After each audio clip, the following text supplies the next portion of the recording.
Okay. Let me take this overlay off. All right, Misty. Sorry, I was sharing to all my social medias. Welcome to another episode of Weekly Recap with Mac, where we learn the events and advocacy efforts for the week of April 6th through April 10th. Welcome to the show, Mr. Mac Haddo. What's going on? This is crazy times for the Kratom community. There's no question about it. That's a fact. I got tons and tons of messages about Kansas. So can we please go over what just happened in Kansas? Well, the really interesting thing about the debriefing with the lobbying team about Kansas is that we had believed that the governor really was getting the message about the fact that the information that was relied upon by the Kansas legislature was inaccurate, that the anti-kratom forces were tainting the not only the evidence and data, but they were misrepresenting what the impacts fiscally would be on the state. And of course, they conflated everything from 7-OH into natural kratom leaf, which we're seeing across the board. The governor, we're told, just decided that she wanted to err on the side of caution, and she was going to follow what the legislature said. And so, very disappointing decision, because the governor had sufficient information that should have led her to the decision that this was not good public policy, that it was derived from inaccurate information. So very disappointing across the board, no question. The thing that we're seeing is that the news stories are saying that they only banned 7-OH. And when I looked at the language in the bill, it's only 7-OH. Well, you look at the actual language that the bill addresses bans all kratom. The problem is it conflates everything together, and there may be a reason for us to take exception based on this is only 7-OH, but it clearly bans everything. Well, that's misleading. Yeah, at least as it has been reported by the legislative leadership, that their intent is that this bill, bans everything. So it's confusing. It's confusing because they themselves don't understand the distinction. And so when you look at the legislative record, they clearly intended to ban everything, and whether the language is as drawn as tightly as they intended and that the governor expected. But we pounded the governor with information about the dangers of getting into this realm where you're taking a natural leaf kratom product, conflating it with 7-OH.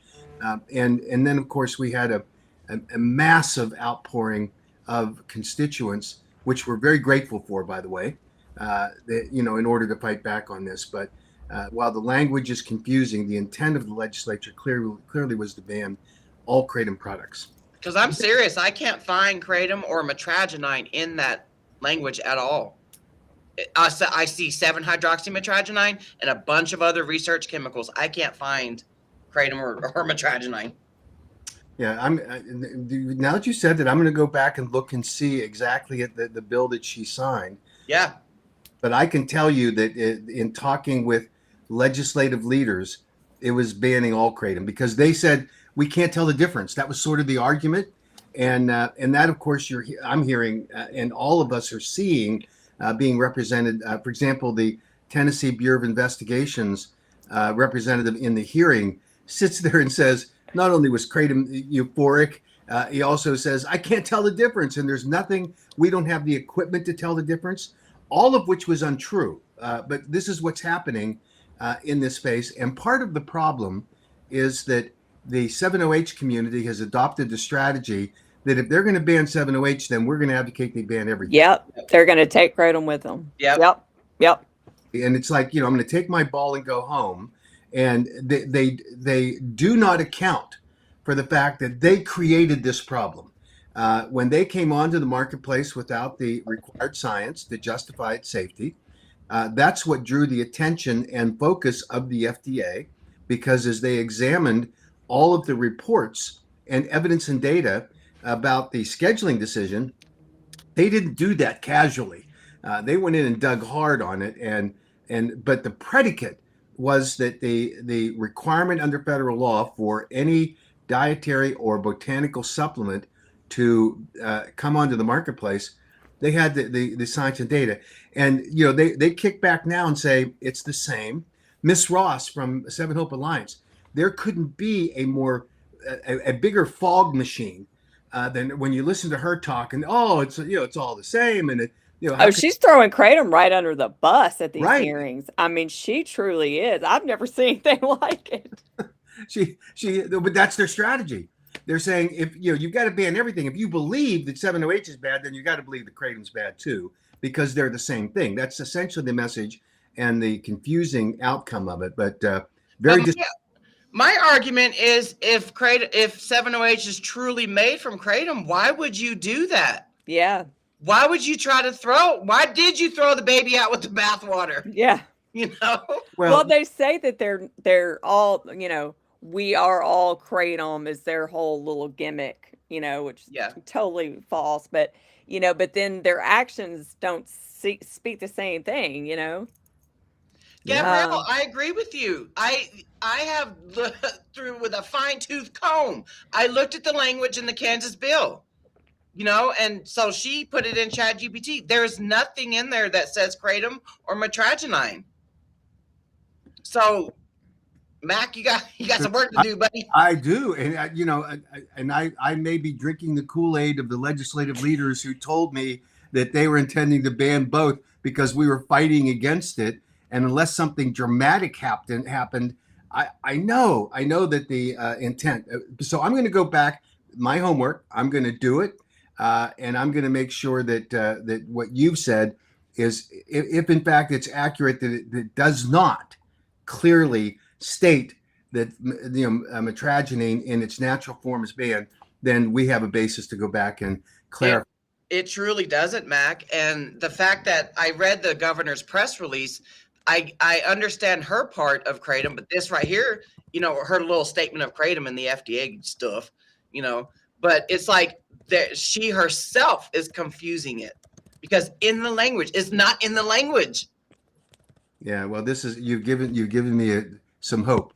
I hope that you're absolutely right. And now here's another one. Like I said, I woke up to a flurry of messages today and last night as well. About it does not say it in the Kansas language, and Tiffany just said the same thing. Okay, I'm good. And Jeff, your question about Tennessee, it probably will go. It's supposed to go to the Senate floor next. It'll probably go, I say this week sometime. And then, if it passes Senate, then it'll go to the governor. Sure. And here's the really disappointing part of the Tennessee bill. We all know that the predicate for it with Matthew Davenport is that his death was not properly attributable by any medical professional in the planet, except for a biased person who wants to just feed into the narrative of anti-Kratom. The bottom line is that kid did not die of a Kratom overdose, nor did Kratom contribute to his death. It was a toxic dose of Benadryl that was in his system, and there's no way he could have accidentally ingested that. He had to, it's the addict kind of response when you get into whatever his mental health situation was. But he didn't die of Kratom, and yet that's the law, Matthew Davenport law. And so and this is something that happens a lot.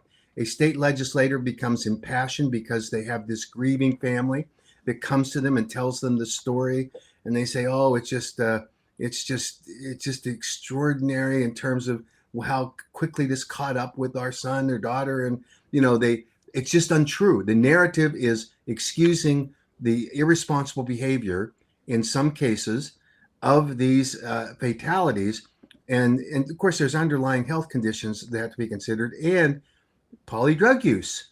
Right. Well, and a lot of these people that pass, I mean, they haven't lived very healthy lifestyles. I mean, let's be honest. I mean, I'm not saying I live the healthiest lifestyle either, but there's just a lot of things that need to be taken into consideration. Like, you just can't say Kratom killed my kid, grown-up kid. I'm going to take my best guess is Okay, so he was an alcoholic living in a sober home. Mhm. No, Benadryl would be the next option to try to get the feeling of being on alcohol. Just like alcoholics will substitute with mouthwash, Hand know, sanitizer. Yeah, hand yeah. sanitizer and stuff like that. My guess is that he was substituting, you He know. could I think he was either doing that, he was either trying to get some type of feeling with Benadryl, or maybe he couldn't sleep and he was just trying to, like, I don't know. I That's don't just know, a lot of Benadryl though. that's a lot of Benadryl. Yeah. Like, it's a Like the lot. whole Robitussin thing where, kids would be robo tripping, Yeah, off of yeah. Robitussin. Well, they got that Benadryl, man. If you take, they had that going around on the internet where the kids would take a bunch of Benadryl to see the Benadryl man or the Hat Man. The Is Hat what he Man, was called. yeah. Yeah. Well, it's truly astounding that when you get into these discussions, you have legislators who listen to this and they get caught up in it, and you've got this passionate advocate in the form of a sponsor who believes that a constituent, actually had this experience. The emotional tug is powerful. So that happens, and we see it in New Jersey with CJ's loss. Same circumstance, Yeah. not what caused the death, but it's what they try to attribute it to, and they ride that wave of emotional response that they rely on, and no one wants to fight. No one wants to face the family members. But you can't, public policy should not be based on, it should be based on science and facts, not emotions and sadness and grief. The thing is, when you question it, you look Yeah. like an excuse my language, but you look like an asshole when you Yeah, and they will sit there and they will frame you to make you look like you're just the meanest person in the whole world because you ask questions. Yeah. The thing that was very disappointing in dealing so far with the Tennessee legislature is that even the leadership early on said to us, "Don't worry about this because this is going to be too expensive for us to implement, and we're in a tight fiscal situation." And the fiscal note came in at $1.2 million, which was significantly understated. So you've got a real impact of about $20 million in actual sales tax revenue at the state level, and then at the local level has their own added sales tax.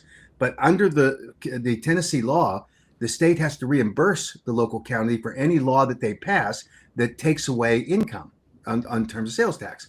So that impact is clear. And there's not even a question. So that accounts for about $15 million rather than $1.2 million. And then the expense side of it, which is the incarceration, prosecution, and all of that's another $5 million on top of it. Now, here's where the real thing went off the rails, because they used SAMHSA's data, which is the Substance Abuse Mental Health Administration data about kratom use, which SAMHSA has itself admitted is defective because it only surveys drug addicts. It completely eliminates a vast majority of kratom consumers who are recreational users, in the sense that they use it like a cup of coffee. Coffee is a recreational use of caffeine, Yeah. the most widely used drug in the world. So you have the coffee / kratom drinkers that use it for the increased focus and energy. Then you have another third of the kratom population that are using kratom because it helps them feel better. It's a mood elevator, fights off anxiety, and it's a botanical wellness drug. That's what it is. I'm sorry, supplement. I was gonna say, Mac, what? It is a botanical wellness natural supplement. And they excluded all of those people, all of the real lives that are impacted in this. So when they do that, it is the obligation of a state legislator to simply say, I want the truth. I want to know what the true fiscal impact is.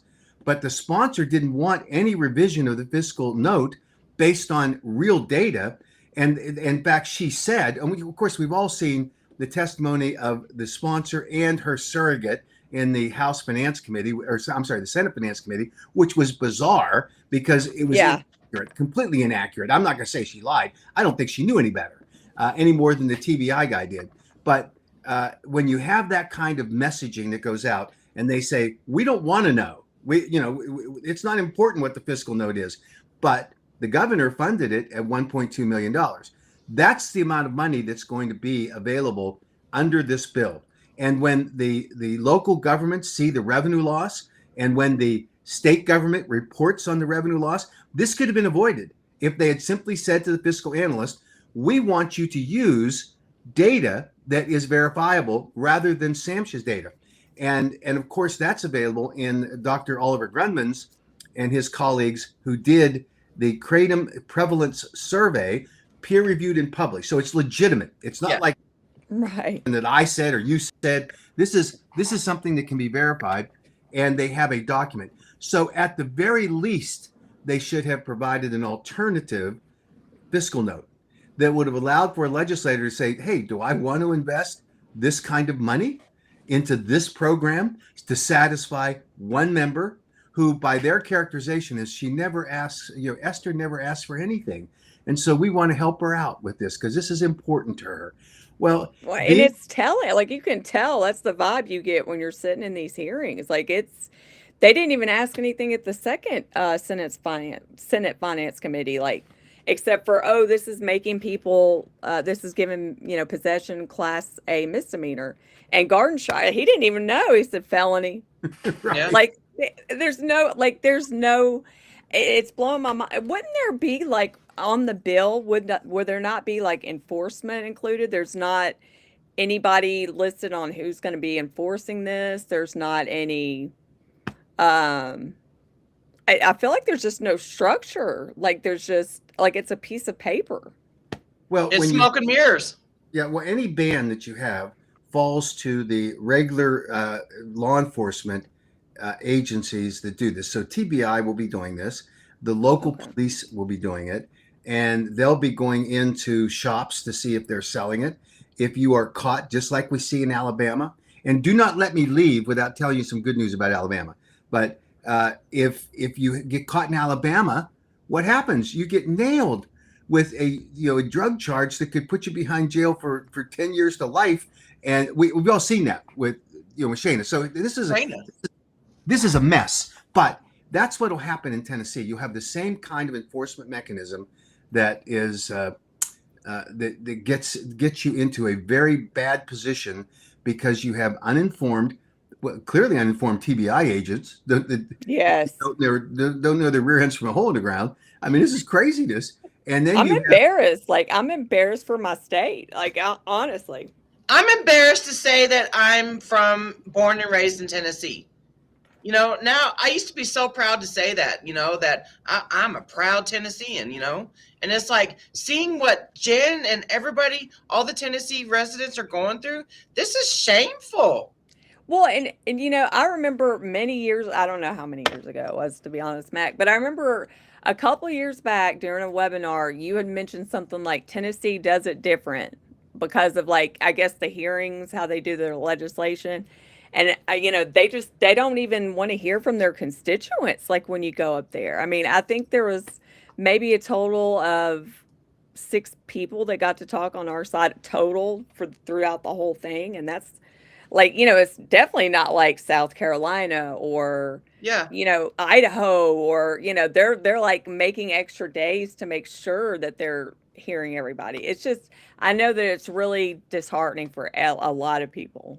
They're not even disability friendly. No. There's no option for virtual testimony. People with disabilities have voices too. Yeah. That's a lot of us that use Kratom for our chronic pain or disabilities. Like, we're the ones that are going to be affected by this, and we can't, it's crazy. It's blowing my mind. It's horrible. Yeah, and I think you illustrated exactly the state. When you see what South Carolina does, you can come up to the podium. You have the opportunity to actually have a conversation. You can make your presentation, and then there's interaction back and forth, right? With anyone who comes to the podium. It's not like they perceive that you're an expert. Like Mac Haddo comes from the AKA, or Jeff Smith comes from Hart. I mean, that kind of thing. They listen to everyone. Yeah. Now that's unusual. It's really unusual. And certainly we see in states like Tennessee where they just, the chairman of the committees are more interested in processing bills through than they are for listening to what people say and hearing their experiences. And so there just is a terrible situation. The same is true, by the way, in the state of Utah. If you watched what happened when Senator McKell went on his crusade about Kratom, they have a procedure in Utah that allows the sponsor of the bill to make a presentation with whatever experts he wants. Now, Senator McKell, according to the leadership that I talked to, abused that privilege because he brought a whole group of people that he had strong-armed, and I don't use that term lightly, from the executive branch to come up and support him. And when you listen carefully to what they said, it really didn't support him. But then he mischaracterized. And I'll give you an illustration of probably the worst situation. He's sitting testifying before the House Interim Health Committee, and he's got his parade of so-called experts. And during the testimony, he says, and I want you to know that you don't have to listen to the Kratom industry representatives because they paid for these studies. And Representative Chavez asked him, well, what about this study? And he said, without hesitation, that was paid for by industry, right? Now, there obviously was some appropriate skepticism to that. So at the end of his testimony, he dramatically holds up his phone. I wish I had my phone. What did I do with it? He holds up his phone as if to say, oh, here's credibility. He said, I have just texted Representative Chavez to reaffirm to her that I have confirmed. And my phone's accurate, right? I have confirmed that was funded by industry. It was funded by the FDA. He flat out lied.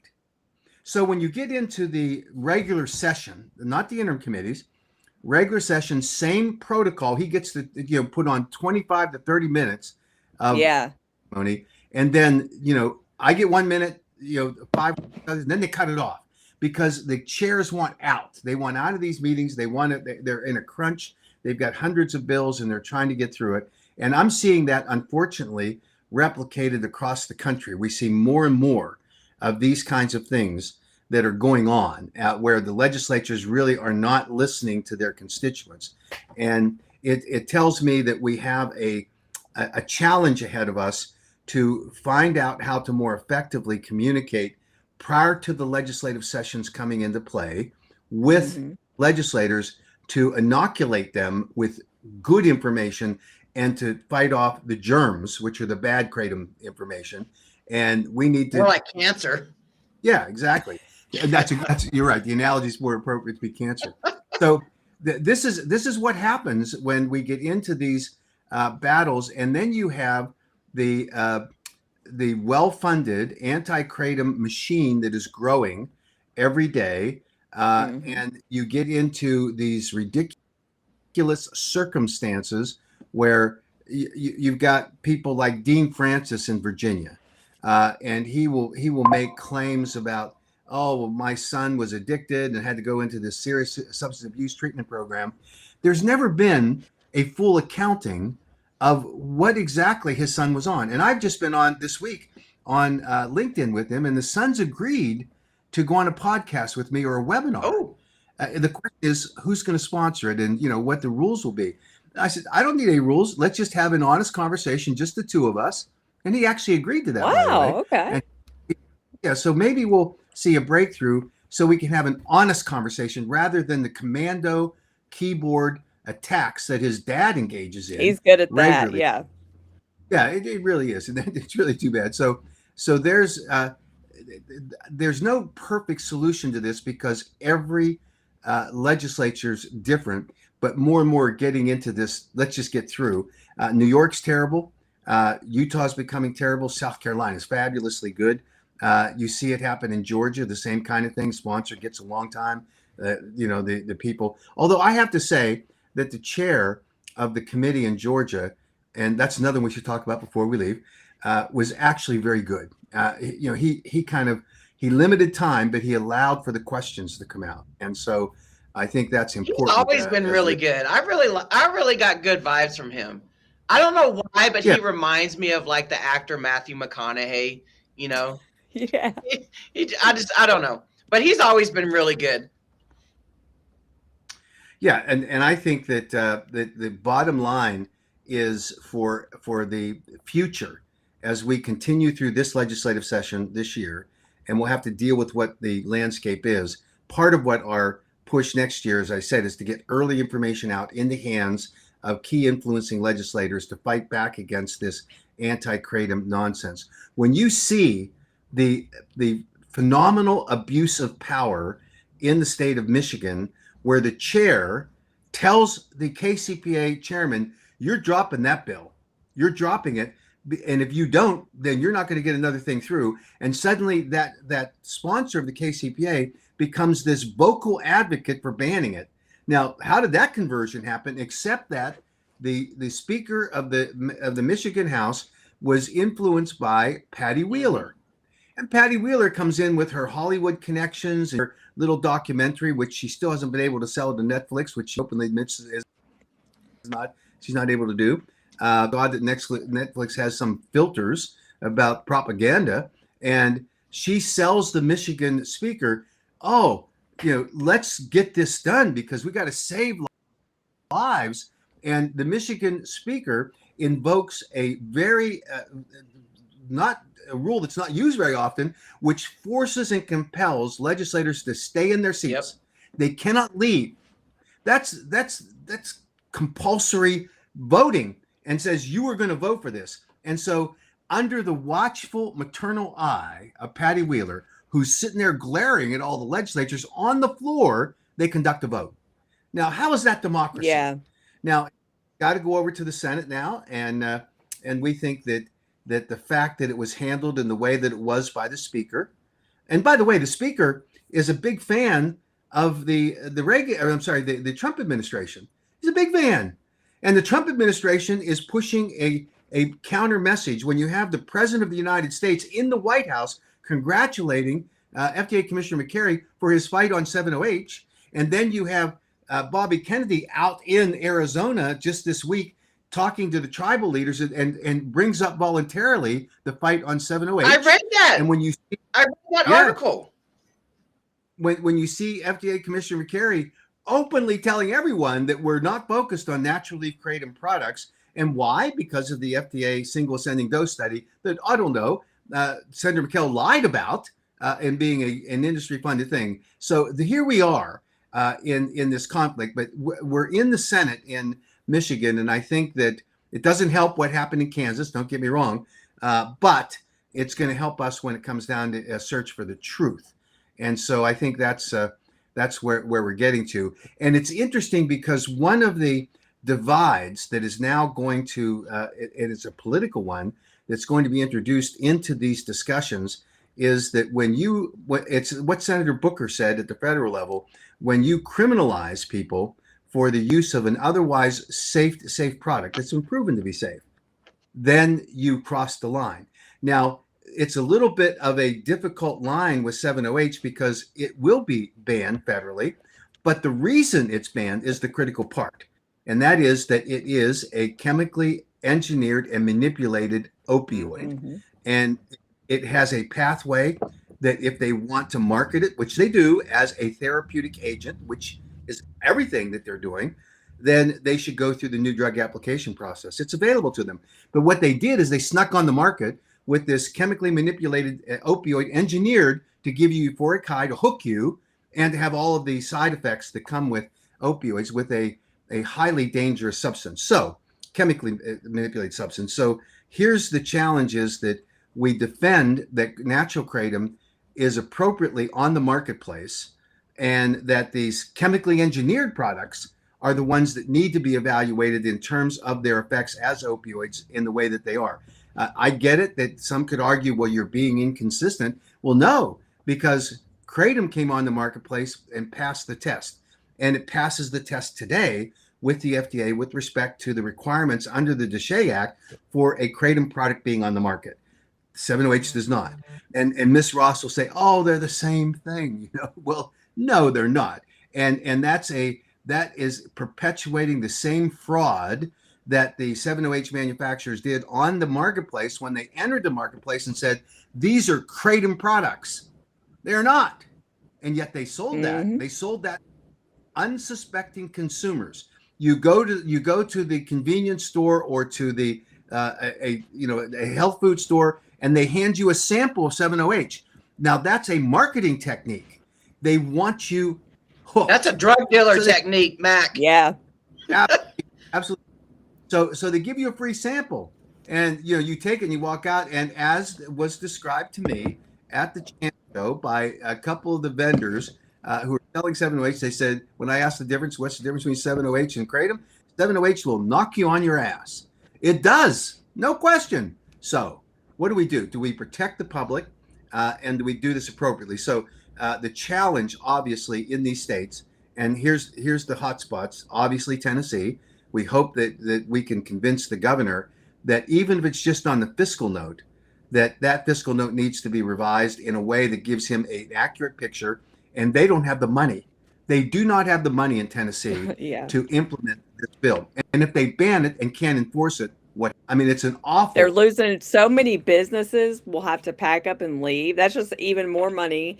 I just can't imagine owning a business and then, coming back next year and they're like, oh yeah, we messed up. It's like, bro, you made, you know what I mean? Like, I'm just so sick of all of my legislation. If you pass a ban in Tennessee and you can't enforce it because you don't have the money, then you foster the black market. People will die, and it's because they're selling crap, and that's where this whole thing has got to be evaluated by the governor's office. We hope, in order to properly evaluate whether that should be done.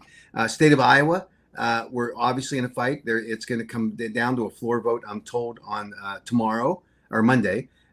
We're just going to have to see how that falls. I was told that there are 5 Republican senators that were not going to vote for a ban without there being a carve out for natural leaf. Whether they've twisted arms there and gotten them in line, I don't know. But again, big challenge. Doesn't help that Kansas did what it did. And we've got obviously some of these other states they're also percolating. Ohio, confusing as that state is, they're conflating it all together too, as though it's one thing. So big challenges, and I can tell you this, and this to me, this is the bottom line. We faced the enemy in 2016, which was the FDA making a recommendation to the DEA. The DEA is the one that is the final arbiter of whether or not the science produced by the FDA was accurate and sufficient to justify what was happening, right? That was the bottom line. So the DEA is the one that saved us. They said, guess what? This doesn't meet the criteria. Even under the emergency power section, which is more relaxed than the 8 factors for a permanent ban. So they said no. And then 2 years later, it was, of course, HHS Assistant Secretary for Health, Dr. Giroir, who said no. In fact, he called it embarrassingly poor evidence and data. The FDA at the time was running their railroad because they had had years of frustration with having to deal with the DSHEA Act, and kratom just became the patsy to try to ban it. Now, see what's happening today. We face the same threat today when you've got the 708 people who are misleading the arbiters and the policymakers, the legislators, in the same way the FDA misled the DEA. And now we desperately need the legislators to step up and say, we need to examine this closely. We need to look at it, because the 708 people are peddling nothing but disinformation. They will say it as though it's powerful and if it's true. Just up in New Hampshire, you had, I've forgotten his name, the guy that represented the 708 community. John Cleveland. Thank you, Cleveland. He gets up there and says with a straight face, within 2 weeks after the Florida Attorney General issued his ban, there was a 300% increase in overdose deaths. 2 weeks. Yeah, 2 weeks. There is no data collection reliable data collection mechanism known to man that could create that kind of data. And when I asked the people at 708 Hope Alliance, their answer was, well, we got this from a Florida law enforcement official and I have a screenshot to prove it. Well, produce that screenshot first. I want to see it, because whoever that incompetent law enforcement officer, if it's true, whoever that law enforcement officer, if he's truly a law enforcement officer, whoever the idiot was that said that, has no basis to say it. None. Zip, zero. So, but this is what they do. They'll act like it's true when they get criticized in the 708 community about the product formulations where they're producing products that are attractive to children. They say, we're not doing that anymore. We don't sell sublingual tablets. We don't sell sublingual strips. Nonsense. 2 days after Miss Ross said that in California, I ordered them and I got them delivered to the American Kratom Association offices, and they don't sell them. I mean, they'll say anything they have to in order to get by. And they're thinking, well, I can sell this and no one's going to catch me. Guess what? It's easy to catch liars. And I'm telling you that when they peddle this nonsense and when they try to make people believe it, they have a duty, absolute duty, to tell the truth. And they're not telling the truth. And so when John Cleveland stands up there and repeats what he's heard, and his defense will be, I'm certain what it'll be, oh, well, I thought it was true because I was told by, and like, it's like you're in sixth grade and, you know, you go down the line of one rumor after another, and it comes out at the end as something that's not even recognizable to what was initially said. Meanwhile, he's already told 10 states and testified in court 10 times. Get out of here. So here it is. Prove it. Enough of this. In fact, now that I've said this, I'm gonna challenge him publicly to prove that data. Let's see the data that says that what you said to a legislature. If a lobbyist did that, they would lock them up, by the way. If you're a registered lobbyist in states, you are not, in most states, there's laws that say you are not allowed to lie. You're not allowed to lie to a legislature or you'll be penalized criminally, right? Now, I don't think he's a registered lobbyist there. He testified as an advocate. But if he lied, somebody's got to be held accountable for that. At least we call him out for it. Might want to check to see if he registered as a lobbyist to testify there, or at the other states that he's testified in. Yeah, and we need to obviously track down each case where we can find where he or Miss Ross have testified to that so-called fact, when it in fact is nothing more than a rumor, and maybe not even that. Maybe it's made up. Maybe it's mythical. Maybe it's something that they had ChatGPT generate as a image. I don't know. Michael, sorry, I don't mean to cut you off, Mac. You're not being ignored right now. The Senate, what happened in Iowa is gone through the steps. Right now we're at the end of the line in Iowa. He feels like he's being ignored and all that stuff, because there's that Senate hearing coming up next week for Iowa. There's nothing else we can do. You can't go in there and testify or nothing. Yeah, it's frustrating. Yeah, once it gets to the debate on the floor of the House or the Senate, they're not taking public. Yeah, I feel you. I'm here in Tennessee, and we're going. That's our next step. I mean, I feel you. I feel like we're not being heard either. So I get it. Yeah. And it's legitimate. The appropriate places to be heard are in the committees where they're ignoring us there, rushing things through, and just trying to get, they're trusting their colleagues instead of listening to their constituents. And if their colleague is wrong, has been misled, and however grounded they may feel justified, doesn't mean they're right. And so there has to be a reset along the way. And I think that what Shannon just said is absolutely right. We need to call them out. That's what I said earlier. We need to develop a education campaign that inoculates them against this nonsense that the anti-kratom community is generating right now. In the 708 community. I love how you always challenge them, or you challenge a lot of people to, hey, come on, let's get on a webinar. Let's do this. And they don't show up. No. Well, and the perfect example of that, and I don't mean, I'm going to say something now that some people in the form of Madeline Sklar says, and I'm trying to be funny. She said, "Do you think it's because we're women?" They Okay. a Kratom Gals podcast. If you criticize the Kratom Gals, and by the way, it's 7OH Gals, really. When you criticize the 7OH Gals, could it be because we're women? Well, tell that story to Vince Sanders, and tell that story to Smith from Hart, and tell that to Jonathan Miller, and tell that to Scott Gottlieb. I'll go after anyone, and I don't care about the gender. You tell a lie, or you misrepresent the facts, or you distort the facts beyond recognition, I'm going to call you out. And that's Yeah. Going after dudes in the Kratom community. You've challenged them to a webinar. Well, just invite, open platform to talk. You know what I'm saying? did. You've invited plenty So of people. I invited Madeline Sklar and each one of the 7OH Gals, every one of them, to come on an open webinar, and let's just answer questions together. I won't run it. Let's just let the people ask the questions, and let's let the truth come out. And Madeline Sklar said, and she said, it's not her place to show the emails. But if she could show the emails, she would be able to show that it wasn't what I was saying. She claimed that I bullied her.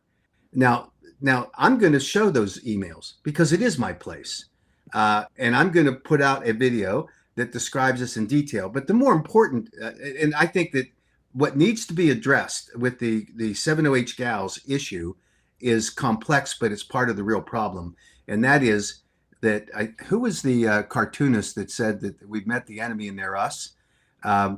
Each one of those Kratom Gals, it was the Pogo comic strip. Each one of those 7OH Gals sits there and says, I'm just not going to tell people that they can't use 7OH. I don't use it personally. Some do, by the way.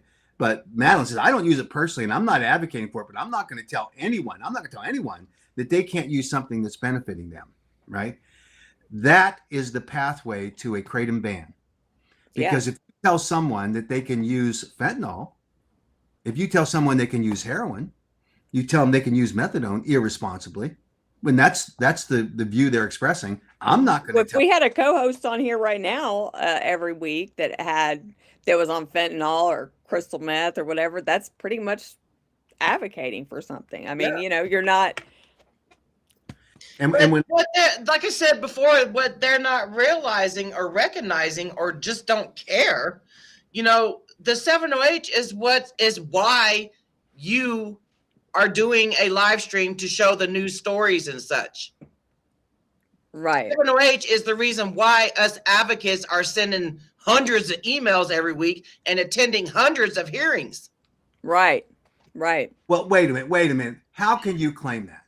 How can you claim that those people that showed up in South Carolina who were fabulous, how can you that the people that showed up in New Hampshire who were great, how can you claim that there are people that are emailing and sending in and showing up? How can you say that you're doing that when you have Robin Graham from the BAE who's saying the problem is nobody's showing up. The problem is that that we're just not speaking up for it. And that's why you need to support the BAE and she points her finger on the video and says, get off your butts. The woman who had seven opportunities in the state that she lives in to show up, get off her butt. And two of them didn't have to get off her butt, just show up on a camera because they're virtual hearings. And she's not there. And yet she criticizes the Kratom community for not being active enough. And that's just plainly a hustle to join the BAE. Obviously, the AK's not doing it, or the Kratom Gals, we're the only ones who are defending it, and on and on. This is nonsense. And yet she says with a straight face that that's done. Now, here's the interesting thing. One of their board members just emailed me yesterday and asked me to talk to a couple of advocates in 2 states because they need help and direction on how to advocate effectively at upcoming hearings. And I pointed out to her, I said, this is interesting. You're a board member of BAE. Why wouldn't you be talking to Robin? Because she's the great motivator, right? She's the one telling people to get off their butts. Why are you contacting me? Now, she didn't answer that question, the board member.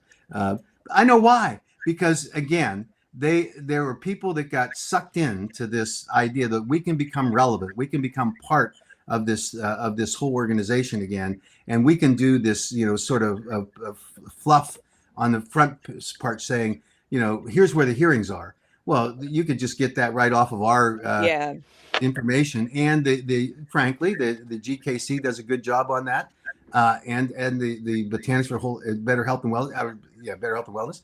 Yeah, I mean, so you're pirating that information, and then you're putting it out as though you're the great the benefactor to everybody, but you're not showing up yourselves. And so I don't know. That to me, the reason I get extremely frustrated with that is that they are dividing the community when they say that we're not going to take a stand. And Robin Graham, by the way, said, well, we're not for 7OH, but we're not going to be against it. Well, how can you exist in this community when the threat from 7OH is driving all of these bans? There's no one with a straight face, with any credibility, can say that, oh, these are just organic issues. This is being marketed by the 7OH community. It's dividing this community, and it's accounting for all of these ban bills. And there was an article that just came out from some medical group that said the reason that you're seeing all these things is because 7OH is on the marketplace, and that it's obviously creating this controversy. And it is, in my judgment, the biggest threat that we've experienced since 2016. And we're in the middle of it, and it's a self-inflicted wound because we mamby-pamby groups like the 7OH gals and say, oh, it's okay. You can advocate for being free-minded and let people use whatever they want. Well, no, you let people use whatever they want if they purport to be a dietary supplement, then follow the rules under DSHEA.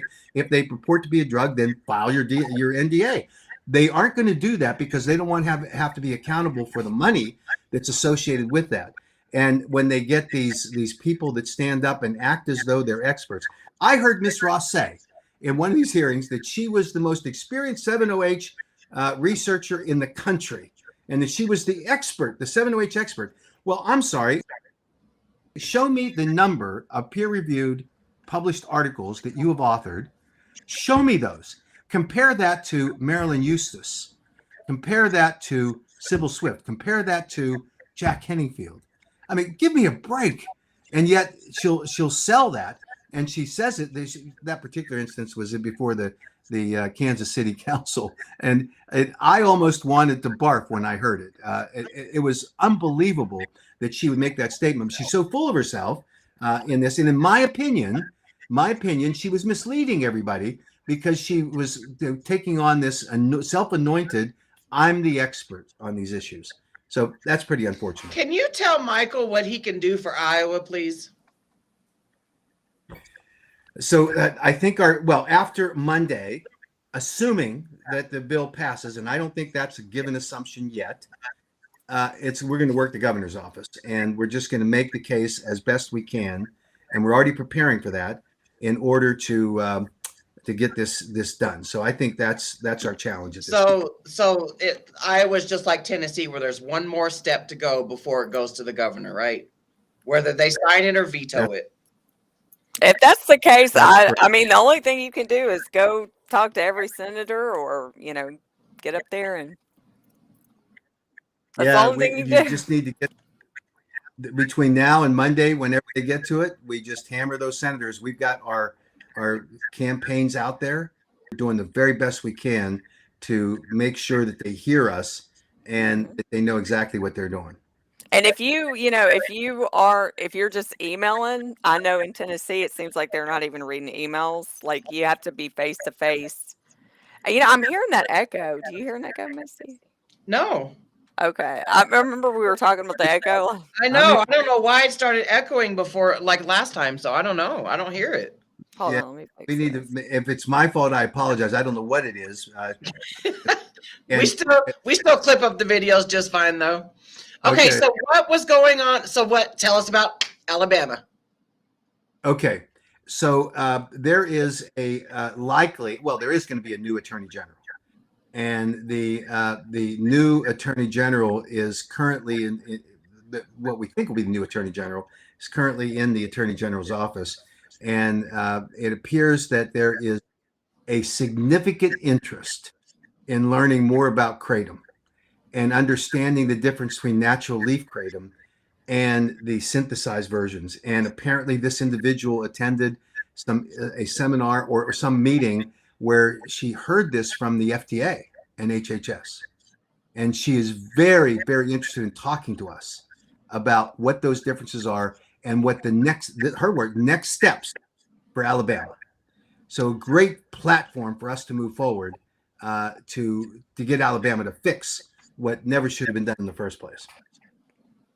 So is she aware of Shayna's story? $1 million bond, 10 years to life?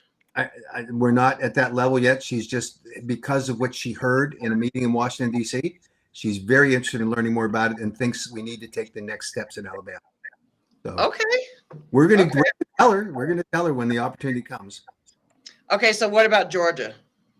So Georgia, the representative Rick Townsend, this guy, I think I said last week, I told the story about what he did when he stood there because of whatever glitch that happened in the committee hearing where he had a substitute bill that should have been available to the members of the committee and to the public so we could look at it. And it wasn't there. Nobody could figure out, it was whatever the logistical or technical glitch, it wasn't there. So the committee chair said to him, tell us, Representative Townsend, what are the significant changes in your bill, in your substitute bill? And so he gave this glossed over version of a couple of things. What he left out was that it said that the only kratom that can be sold in the state of Georgia had to be derived from plants that were grown in the United States. Oh, I don't know. That might be a significant thing. I don't know. That might be banning kratom in effect. I mean, and then there are some other provisions that were equally onerous. This guy doesn't care what he says. He looks me straight in the eye when we're sitting there at that hearing, and he says, "Mac, I don't know why you're so upset with me. You know, I'm trying to do the right thing here." And I said, "I could tell you right now. I could give you an idea, and you would say to me, well, I'll get back to you on it because you have to go and talk to your sponsors who are the trial lawyers. Let's not kid each other." And he gets all mad and walks away. Well, it's the truth. And this is a guy who he got slam dunked. He's furious because his bill didn't see the light of day, right? He can't understand why. He can't understand that maybe lying to the committee members about what his substitute bill did, which we caught and were able to tell them about it once we got a look at what he was doing, maybe he would think about telling the truth in the future. And maybe he would look at a responsible regulatory pathway that recognizes that there are hundreds of thousands of Georgia residents who are safely consuming safely formulated, properly labeled products. Maybe he could come to that conclusion instead of being the shill for the trial lawyers. Maybe he could come around to being a good public servant. And so, he apparently complained that to one of the Senate leaders, he said, well, they beat me again. Well, guess what? We're going to beat him every time because this is a guy who is without question, the evidence is there that he is nothing more than a shill for the trial lawyers. He doesn't care about his constituents, not one thing. He's just up there because they tell him what to do and they tell him what not to do. And when I can look a legislator in the eye who's the sponsor of a piece of legislation and say, would you consider this? I rarely hear this, well, let me get back to you on it, knowing that he's going to go talk to who his true sponsors are. Give me a break. This guy is a shill. He is undeserving of being in the legislature when he plays this kind of game. And I don't know what he does with other legislation. I have no idea. But when he's that easily swayed by the trial lawyers in the state of Georgia, rather than looking for good public policy and not even acting respectfully when you have a conversation, and then tries to act like the victim. Oh, they got me again, I just read an article earlier today that he said that he will be reintroducing again next year and that he's running for another term or something like that. Nobody's running against him. No, he has an opponent. Now, he's in a very conservative district, and he has an individual who's a trans person that's running against him. And so that's not likely in that district to win. Now you never know. And it's interesting that in the state of Virginia, in the district that I live in, it's represented by a trans senator. We saw that person. Yeah, we did. Rome. She's a wonderful individual. She's yeah. And so and some of my conservative friends will be mad at me for saying that, but it's true. She listens. She's really interested in what we have to say. Not about just Kratom. I'm involved in another issue locally in my community that deals with data centers, and she's been fabulous to work with. So this is the unfortunate thing is that depending on where your district is and what the population and whether it's a strong red district or blue district, that's going to determine no matter who the candidate is. But Rick Townsend, and I'm serious about this, is that he doesn't have the credentials to be a state representative because he behaves on this issue irresponsibly, because he is whoring out for the trial lawyers, and he doesn't care. Whoring out. Yeah. I mean, he is. Max said whoring out. It was a slip. I know what you mean, though. That's a technical legal term. It's not a disparaging term. It's only my opinion that he was whoring out. But Sherry says that they're appealing the Starkville, Mississippi ban next week. I know it. Like, Sherry's involved with these businesses down there that are hiring lawyers to go after the city councils. Yeah, God love them for that. And man, I wish we had the bandwidth and the resources to get involved in some of those things. But those advocates in Mississippi are fabulous. I mean, they got us to where we are today, where we at least have a KCPA. It's not the greatest KCPA in the world, but man, we'll live with it. And it's only because of that core group of advocates who show up every time, who are dauntless. And, they never get discouraged. Well, we all get discouraged, but they don't let discouragement get in the way of their, getting their boots on and going back down to fight. And that's something, of course, that Robin Graham knows nothing about. I can't even imagine that she could account for how people could actually get out and do this. These are people that I saw come to the meetings in the state capitol in Mississippi that had to come a long way. Yeah. Yeah, I mean, and they did it all the time, and they were there religiously, so it was great. They're fabulous people. Like when we went to Arkansas last year, Bethany Cook, she came from Arkansas too. It's like, yes, and now this is a myth. Let's be fair. This is a myth. People aren't getting off their butts and coming to actually testify. That's not true because Robin Graham says it. I drove 5 hours from Memphis to Nashville, like 3 or 4 dollars. Come on. There was people from all over the place. I took a 2.5 hour flight. Right. I didn't. You know what? I didn't get off my butt. I got off my feet. Yeah. Yeah. And to be fair, it's frustrating sometimes when we go to hearings and there's no one there. I mean but that typically is a function of the way that they scheduled it. They put it at a time that makes it impossible for people to arrange to get there. Typically, these state capitals are hard to get to. I mean, that's fairness. But when Robin Graham doesn't care about fairness, she just cares about promoting her own. Oh, the Kratom community is losing its steam. No, it's not. But that's her narrative. Well, anytime there's a virtual option, there's no excuse to not attend that. Yeah, that's true. There is one, and she made it, and I accept it. And she said that she was going to a funeral of a family friend that didn't interfere with her being there. And there are those life experiences that happen. But she has a board of 6 or 7 people or whatever it is, and she has this army of advocates. One of them could have come or called in. Didn't happen. So can we get an update about what people can do for, I saw the comment, the Nevada. Wait, first of all, Wait, hold on, Mac. I want to read a comment that I saw on my timeline on X last night from Miss Michelle Ross. She says the Nevada KCPA doesn't have a 2% cap. It actually states semi-synthetic alkaloids are legal. Mac has been lying to you all about his position on 7-OH. I lived in Las Vegas for years. What does the Nevada KCPA say? So the strengthened KCPA that was vetoed by the current Governor Lombardo, would have increased the definitions so that we would have that. But the current KCPA that's in effect right now does ban their 7-OH products. Now, she can she can call me a liar all she wants.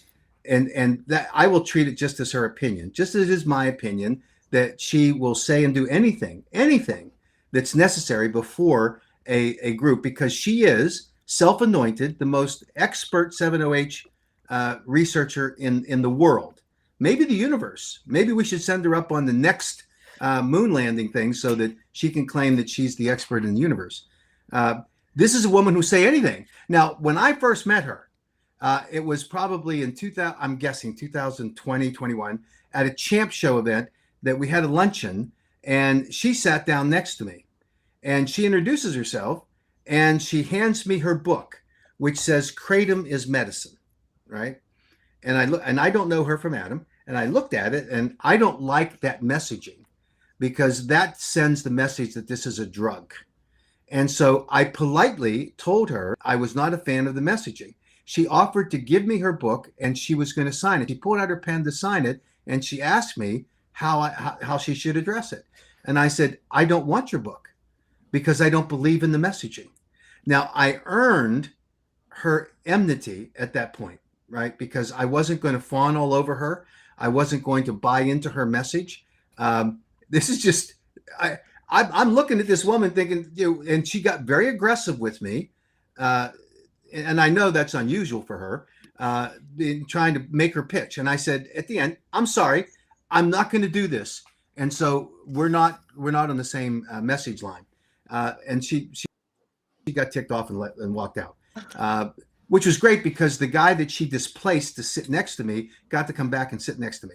So from that point, Miss Ross has been promoting this message, the anti-kratom message, in my opinion, because it limits the discussion only to therapeutic uses of kratom.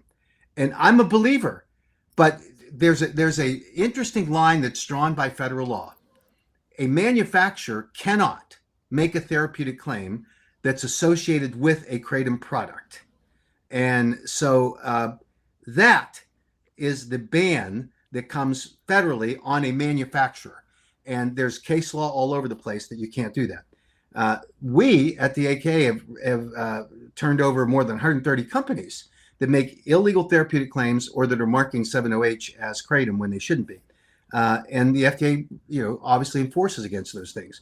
So the other side of that is a consumer has the right to say whatever they want to say and to make decisions about products in the way that they want to use them, and they can report those experiences. So I can say that kratom helps relieve my arthritis and my back pain because I was stupid when I was a kid and raced motorcycles, and I'm suffering from it now. I can say that. I cannot say it on the manufacturer of any kratom product or the one that I have on their website, because that manufacturer controls the website and the FDA will come after them. But I can say it anywhere else I want to say it. So there's the distinction, and it's an important one. But when you look at what the 7OH people are doing, they're and it's pernicious in my opinion. They're saying that we only want our 7OH products to be sold in shops that do not allow anyone to come into the store that's under the age of 21, right? So you've now stigmatized anybody that is just that recreational / coffee kind of replacement consumer. Yeah. They're not going to those stores. What great grandma wants to go into a smoke shop? Yeah. Exactly. But that's what the reason that the 7OH people are advocating for that. And they say, let's put it behind the counter. They actually are supporting Representative McGaugh's bill to put it behind the counter under lock and key. And they know that the only retailers that are going to do that are their smoke shops that serve their clientele, which are drug seekers, because 7OH is a drug. Mm-hmm. And they're seeking that euphoric high that hits you because the products are engineered to bypass the first pass metabolism. So that's what they're. So they're targeting. They're targeting a certain demographic of people. Right. Saying that out loud. Right. They want to promote it as this. Oh, you can use this for your chronic pain. Whatever their average person is, like 43-year-old working mom. I forgot the crap that they say. But their targeted demographic is the Yeah. drug seekers. Well, just like Max says all the time, like, how many people have you heard that say they use whole leaf kratom just in the morning to replace a cup of coffee? Nobody says that with 708. Like, that doesn't happen. Like, you're using it for, medicinal purposes you're using it to get knocked on your ass. Yeah. And you want to get knocked on your ass at least 3 times a day, or maybe 4 times a day. And after a week or two, then it's 6 times a day. I mean, look at the data. And when people get hooked, they come back, and the data's everywhere. And they're saying, to the extent, by the way, here's a great example. The poison control centers nationally, hasn't quite caught up yet on the state level. The poison control centers decided in March of last year that the reports that they were getting about kratom exposures were masking the truth. The truth being that these are majority 7-OH. So now they have a separate category, and they actually ask the caller, are you talking about kratom or 7-OH? Most of the time, the caller doesn't know, right? Yeah. So it's still categorized as a kratom exposure, but at least they're taking the first step to try to differentiate between the two. And Kirsten Smith made the point in a recent presentation, and she's pro 7-OH now. I need to qualify that. She's based her scientific opinion that looks at 7-OH a little more critically than the average consumer does. And so I wouldn't call her a total 7-OH advocate, but she and Ed Boyer, for example, I think Kirsten agrees with Ed. Ed's publicly stated we need to get rid of these sublingual strips and tablets, right? But that's what the predominant of the marketplace is. And that's what the 7-OH people do. And they'll say, oh, we don't sell those anymore. Nonsense. Of course you do. Well, what the heck is the other option?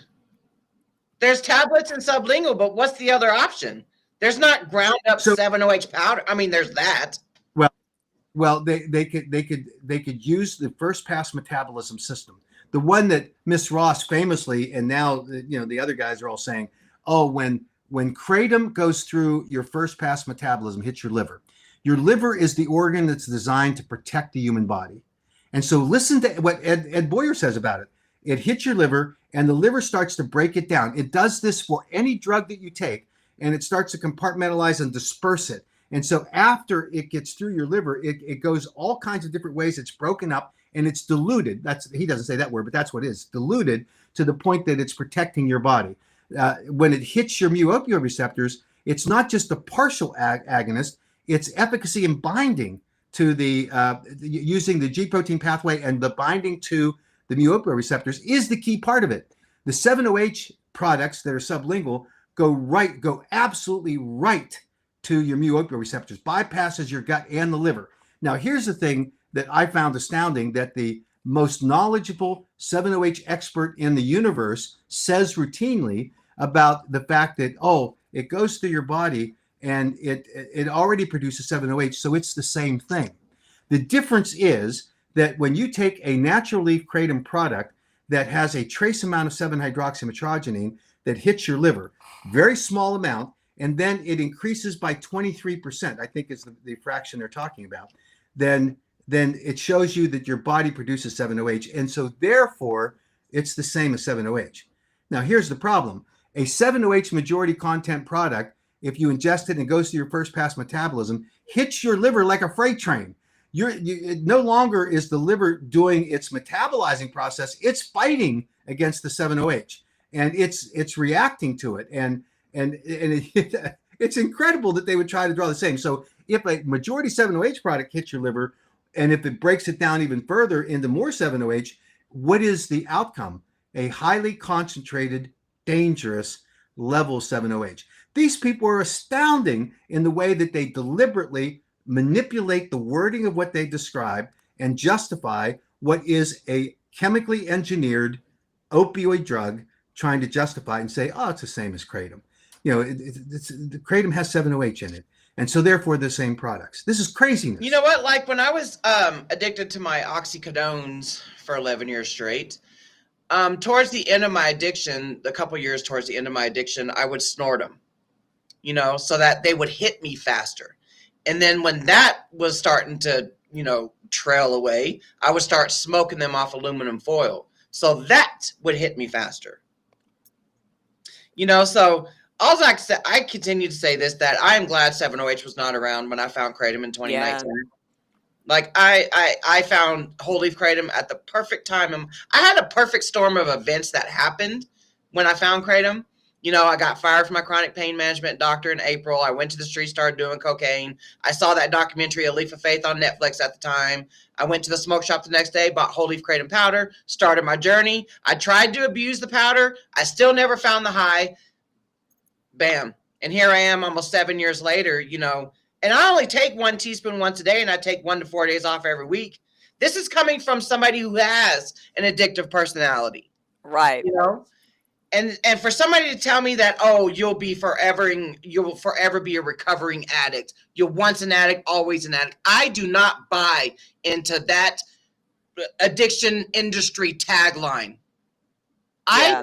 I cemented that revolving door of addiction shut, you know, because of Whole Leaf Kratom. And then we got 7OH masquerading around here as being a Whole Leaf Kratom, you know, more potent form of Kratom. That's how people are being lied to. They're deceived. You know, they're going to the smoke shops. They're being offered this more potent form of Kratom. Here, try this. Free sample this. Free sample that. Well, even the chronic pain, like even the chronic pain patients that are going in to ask about Kratom that they've heard about, you know, they're going to these smoke shops and they're like, well, take this. This is much easier to take. You don't have to worry about the powder. Yeah. And of course, you know, chronic pain patients, they're used to taking, you know, prescription medication. It's a whole lot easier just to take a pill than try and figure out doses and stuff like that. So even they're getting caught up in it, you know, you know, they realize, hey, this isn't even lasting but for 2 hours. And they're, you know, it's insane. It's horrible.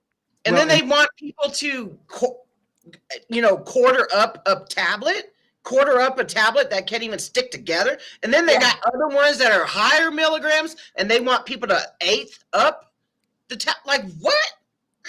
Well, you remember what Ben Sanders said when he was talking about the safety of this. He sat in the Rhode Island legislature and said that the right dose level for 7OH was 28 milligrams per serving. What science exists? Where is it?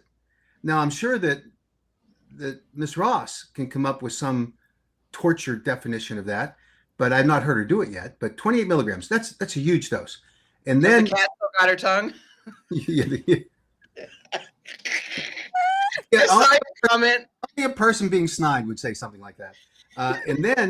And then you have him testifying in Massachusetts saying, you could take a 2-pound bowl of 7OH right here, you could consume it and nothing would happen to you.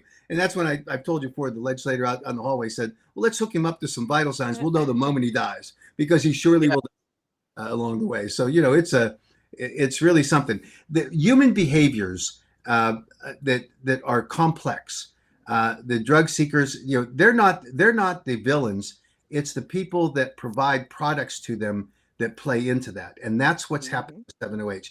The 7OH people devised a product that, if they were interested in the safety of consumers, would have produced the safety prior to market entry for the product formulation that they were selling. They would have done that. But what they were chasing was the almighty dollar, because they knew they were formulating a product that would hook the consumers that were on it.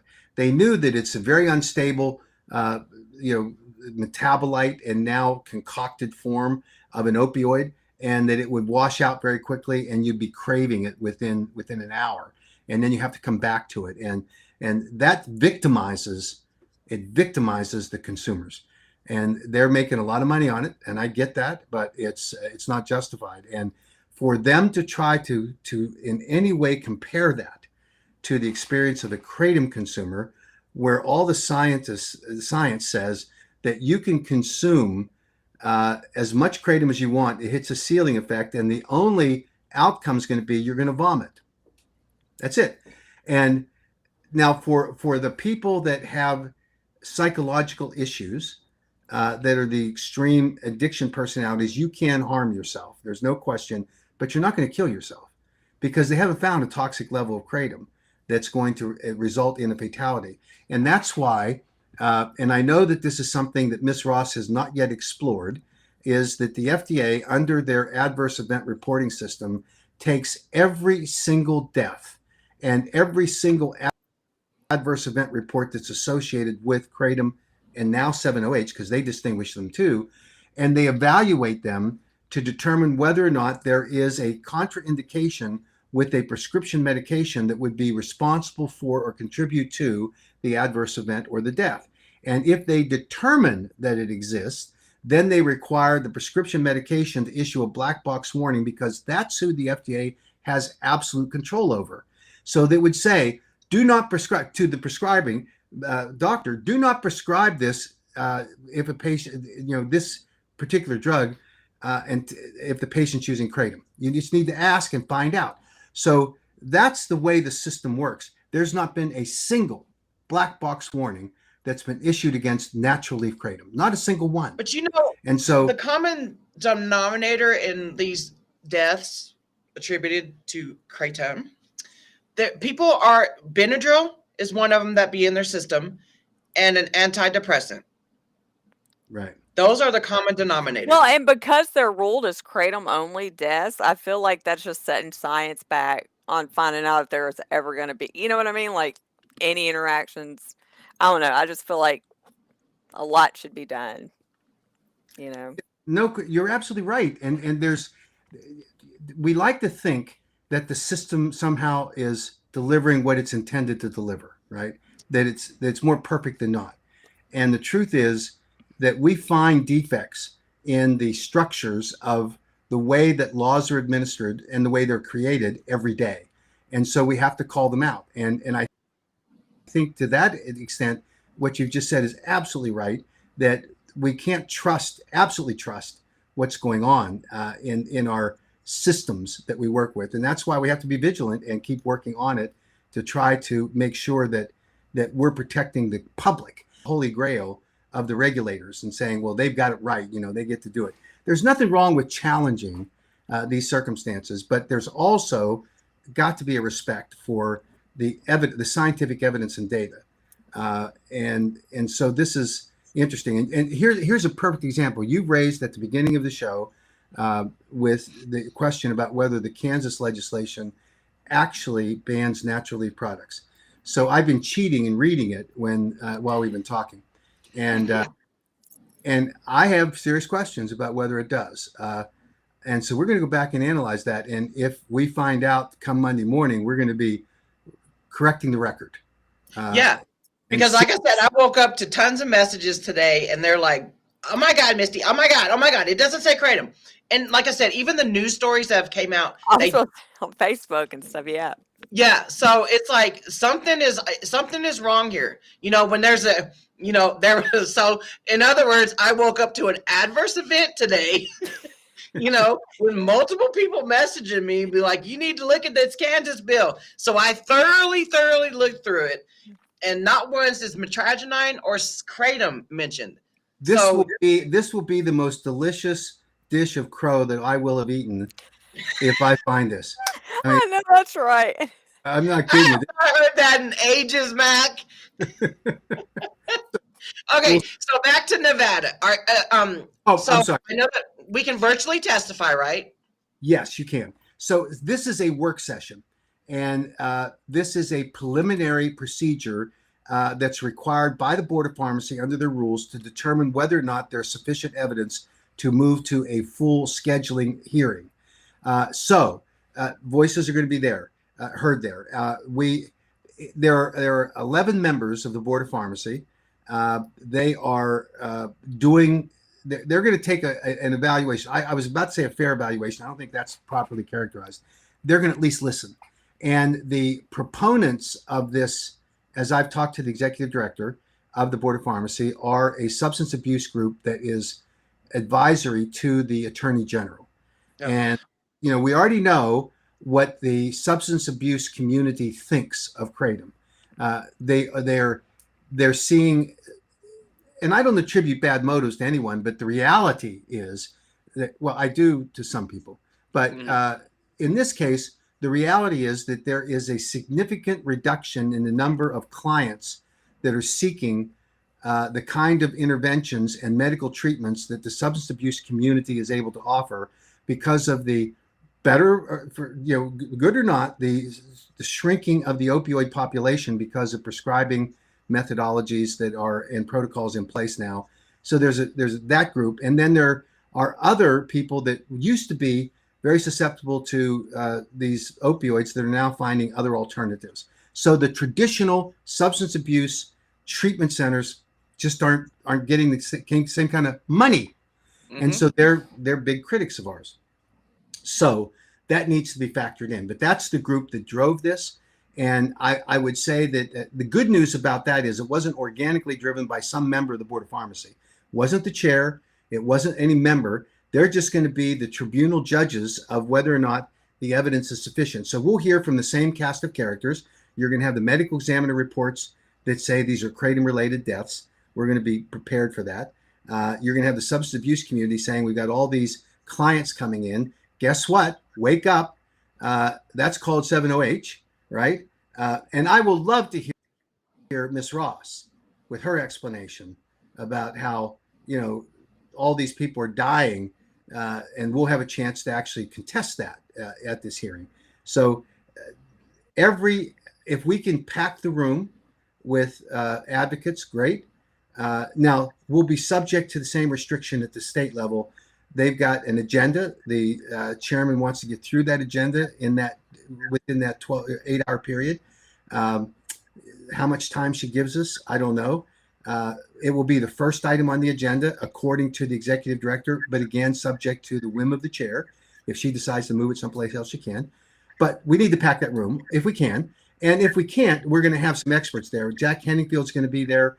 Bob Durkin's going to be there. I'm going to be there. And we're going to tell the kratom story. And I'm sure we'll have the others on the 7-OH side that will be loaded up there too. But this is about providing the freedom of Americans and people in the state of Nevada to make the decision about a responsibly formulated, properly manufactured, and labeled product being used for wellness. It is not used for a high. It is not used to get you knocked on your ass. It's not a product that people are using in order to find a way to abuse it to be a replacement for an opioid. It is a way that you can manage acute and chronic pain at that third category of kratom consumers, and they should allow them to do so. And we hear so much about this misinformation that's trotted out there by the anti-kratom people, and now we've met the enemy and they're us by even the kratom community being divided about this. So it makes it extraordinarily difficult for us. But we're up for this battle, and we're going to fight, and we're going to make sure that we get this message out. So this will be the first step in the Nevada Board of Pharmacy process, and we've been through twice before. So this will not be new to the Board of Pharmacy. What will be new is the 7-OH component of it. Yeah. And we don't want them to mesh it all together, because that's what people are doing. I remember back in 2022 when you guys wanted to do the peaceful protests in Nevada. And that's the first time that I had ever asked my community for donations to go. And so at the very last second, the Nevada Board of Pharmacy canceled. And I don't have that kind of money when I buy my tickets that, I could just throw an extra $150 to be able to cancel my flight, hotel room and all that. So at the very last second, the day before my flight was supposed to go, leave, that was when the Nevada Board of Pharmacy canceled. So I was like, you know what? I'm just going to go out there. I just went out there for like a little mini vacation. Anyway, I met Marcel out there.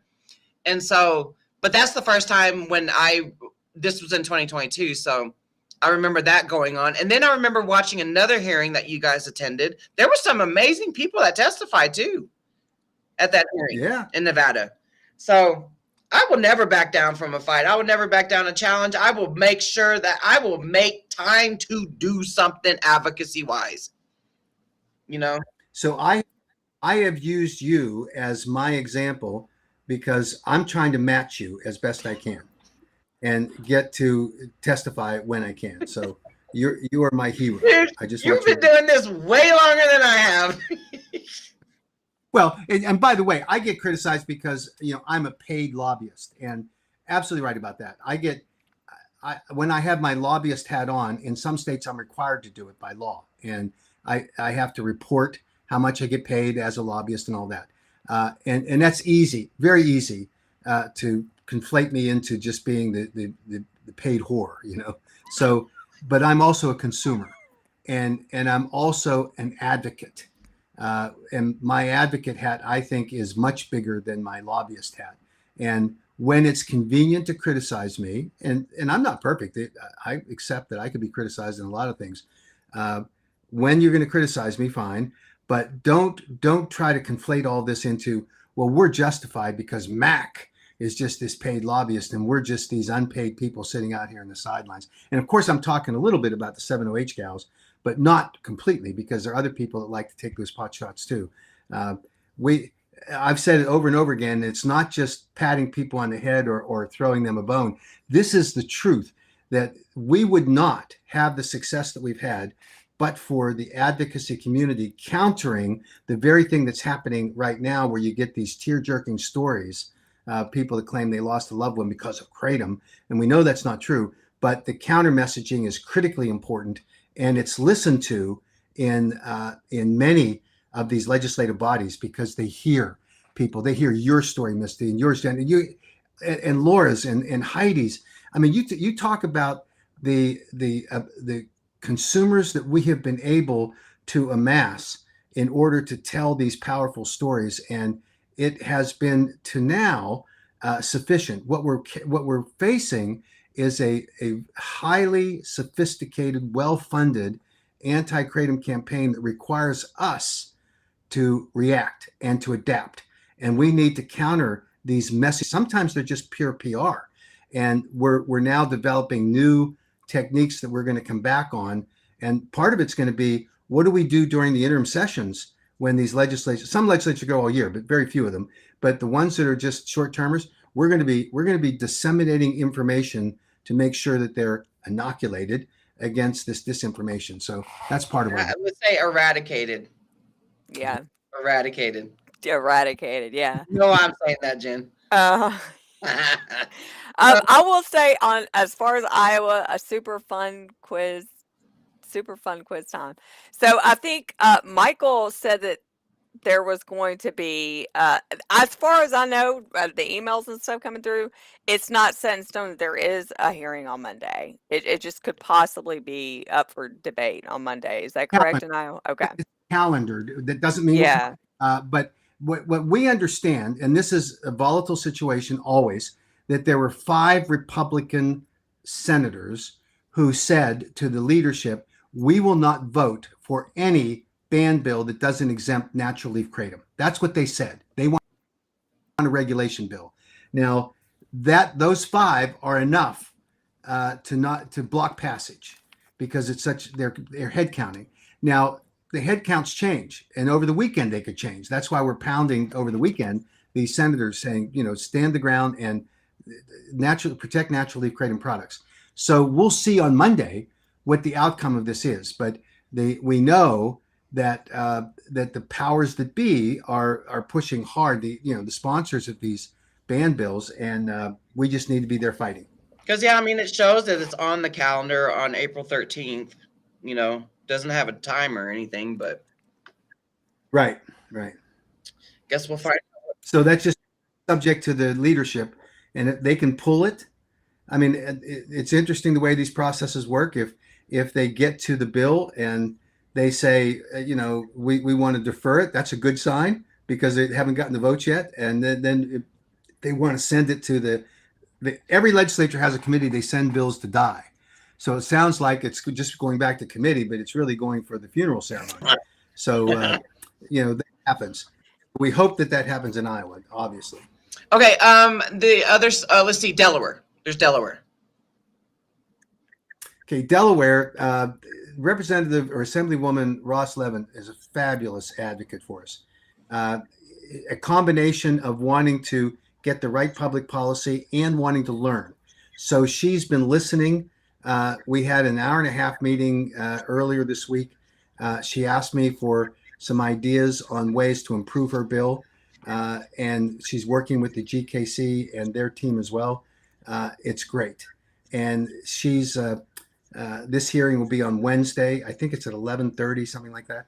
I'm going to be there, and I think that and she's asked me to be part of her expert team to present. So that'll be great. But you're going to Nevada and Delaware? This is my life. Yeah. So I leave 4:30 from Baltimore and flying to Reno. It's an 8-hour trip. I get in about midnight or so. It's just the way it is. See, now that I've said it, Michelle Ross may be trying to, divert my flight or something. We'll see. That's a joke, Michelle, if you're listening, and you will. And Jen and I are women, by the way, so Mac is in no way, shape, or form a misogynistic pig. Well, last time I checked, I was. There you go. I live in my home with 6 influencer women, 4 daughters and a wife, and then I'm sorry, 5, and then I have additionally some daughter-in-laws, and I've got the majority of my 17 grandchildren are women. So I am whipsawed by the women. I just want you to know, and I certainly have no bias against women. Whether you are a he, she, or them, they, it depends on how you interact with Mac. You know. So. And it's not gender-based. Yeah. Okay. Well, thank you for this live stream today. I don't know. We'll see if we do it again next Saturday. Depends on your schedule, Mac. If not, Jen and I will always, stream something. We'll show something or stream something. We're trying to keep everybody up to date with what's going on and what you can do to advocate. I mean, it's busy. This is great. You were talking about trying to find something to do on the interim, meetings. But dude, since last July, what we've been doing interim was because of 7OH. We've had to attend all these little wildfires that pop up everywhere. Oh, save that for the tourists, because Robin says you're not doing anything. Oh, dang it. So get off your butts and do something. Okay. Well, thank you for this live stream, and we'll see you all next Saturday. Yeah. Thank you, Mac. Thanks, everybody. Thanks for all you do. See you later. Go check the Kansas bill. I told you I cheated, and I did. And I think you're right. I'm going to go check it with our lobbyist. Get off your butt. I'm going